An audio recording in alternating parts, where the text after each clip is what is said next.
Film کے آغاز میں ہم ایک شہزادے کو دیکھتے ہیں جس نے اپنے لیے ایک نہایت شاندار محل بنایا تھا۔ وہ ریاست کی حسین و جمیل خواتین کے لیے ایک بڑی دعوت بال رکھنے والا تھا، مگر اسی رات ایک خوفناک طوفان برپا ہو گیا۔ ایک بری عورت پناہ مانگنے کے لیے شہزادے کے محل پہنچی۔ وہ بہت عمر رسیدہ تھی اور دیکھنے میں بالکل عام سی تھی۔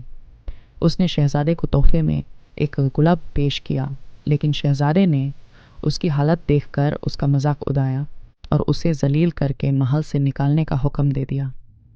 اس نے وہ گلاب زمین پر پھینک دیا۔ اس بری عورت نے شہزادے کو سمجھایا کہ اصلی خوبصورتی چہرے میں نہیں، انسان کے دل میں ہوتی ہے، مگر مغرور شہزادے نے اس کی ایک نہ سنی۔ اچانک وہ بری عورت ایک خوبصورت جادوگرنی میں بدل گئی۔ وہ دراصل شہزادے کا امتحان لینے آئی تھی۔ جادوگرنی نے دیکھا کہ شہزادے کے دل میں محبت نام کی کوئی چیز نہیں ہے، اس لیے اس نے شہزادے کو بددعا دی اور اسے ایک بھیانک جانور بیسٹ بنا دیا۔ شہزادے نے بہت منتیں کیں، لیکن جادوگرنی نے اس کی ایک نہ سنی۔ اس نے پورے محل پر ایک ایسا جادو کیا کہ دنیا اس شہزادے کو بھول گئی۔ وہ گلاب کوئی عام پھول نہیں تھا۔ جادوگرنی نے کہا کہ اگر اس گلاب کی آخری پتی پیٹل گرنے سے پہلے شہزادے کو کسی سے سچی محبت ہو گئی اور سامنے والے نے بھی اس سے محبت کی تو یہ جادو ٹوٹ جائے گا، ورنہ وہ ہمیشہ کے لیے ایک جانور بن کر ہی رہ جائے گا۔ کئی سال بیت گئے۔ پھر ہم ایک قریبی گاؤں میں بیل نام کی ایک لڑکی کو دیکھتے ہیں۔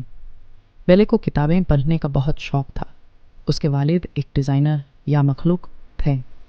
اسی گاؤں میں گاسٹون نام کا ایک شخص بھی رہتا تھا جو بیل سے شادی کرنا چاہتا تھا، مگر بیل اس کے غرور کی وجہ سے اسے پسند نہیں کرتی تھی۔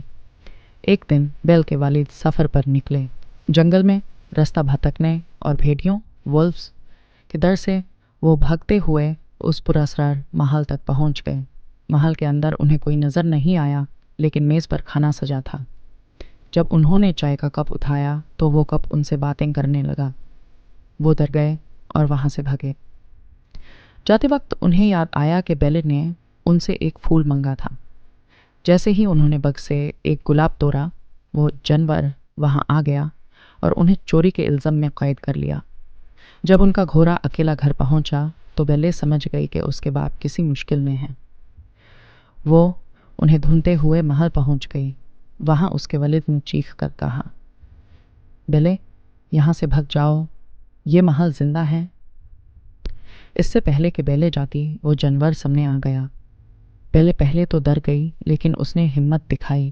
اس نے دیکھا کہ اس کا باپ صرف ایک پھول کی وجہ سے قید ہے۔